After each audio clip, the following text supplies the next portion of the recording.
ਵਿੱਚੋਂ ਬੋਲ।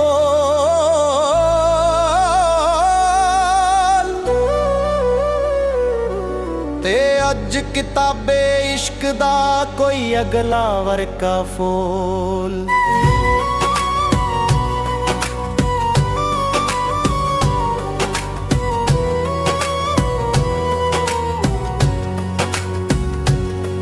ਇੱਕ ਰੋਈ ਸੀ ਧੀ ਪੰਜਾਬ ਦੀ, ਤੂੰ ਲਿਖ ਲਿਖ ਮਾਰੇ ਵੈਣ।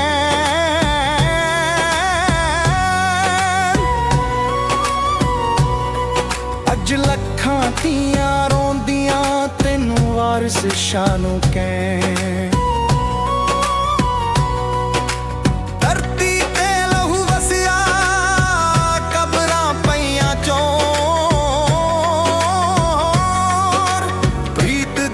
ਸ਼ਾਹਜ਼ਾਦੀਆਂ ਅੱਜ ਵਿੱਚ ਮਜ਼ਾਰਾਂ ਰੋਣ।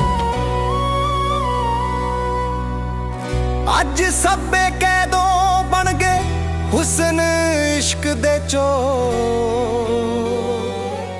ਅੱਜ ਕਿੱਥੋਂ ਲਿਆਈਏ ਲੱਭ ਕੇ ਵਾਰਿਸ ਸ਼ਾਹ ਇੱਕ ਹੋਰ।